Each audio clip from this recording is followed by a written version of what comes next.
Sisi kama wachezaji, kwa niaba ya wachezaji wenzangu, tumejiandaa vizuri kuelekea mchezo wa kesho. Japokuwa tulifika siku jana, tunapata siku kupumzika jana, leo tutafanya mazoezi ya mwisho na naamini morali za wachezaji wenzangu wote ziko juu kwa ajili ya mchezo wa kesho. Na swali kwa mchezaji kuelekea mchezo wa kesho. Swali.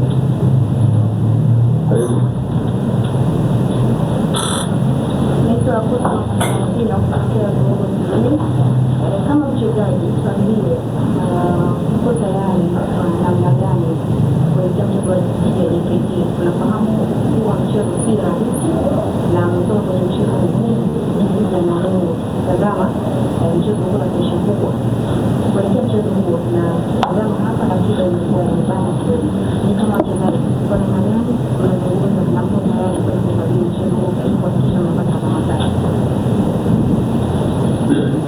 Sisi kama wachezaji na kwa heshima kubwa tunaheshimu sana JKT sababu ni timu ambayo ina wachezaji wale wenye uzoefu, wachezaji wengi wamecheza Simba na Yanga, kwa wachezaji wana experience kubwa, na ukiangalia falsafa yao kucheza mpira ni falsafa inayovutia. Wanacheza almost the same style ambayo sisi tunacheza, kuprocess mpira na wanacheza vizuri. Kwa hiyo sisi kama wachezaji tunapeana morali kwa kuelewa kwamba tunaenda kukutana na mechi ngumu.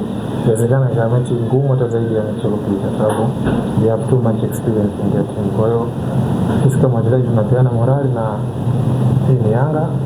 Kila siku kila mechi watu mashabiki wanahitaji matokeo na watu wanataka kuona vitu positive kutoka kwetu. Kwa hiyo na mimi nitafanya zaidi ya mechi iliyopita. Swali kwa mchezaji Abdel Manuel, neno lote kwa mashabiki na uongozi wa Africans kuelekea mchezo wa kesho dhidi ya Tanzania. Karibu. Kikubwa naambia mashabiki wetu kesho waje wengi uwanjani. Najua mashabiki wetu wengi wakuridhika na performance ya mechi iliyopita, lakini kikubwa mechi nyingi zimefuatana, wachezaji wengi wanapata uchovu na mechi zipo kila baada ya siku moja siku mbili. Kwa kikubwa mashabiki wavumilie, na kikubwa tunaahidi matokeo mazuri na ushindi kwenye mchezo wa kesho.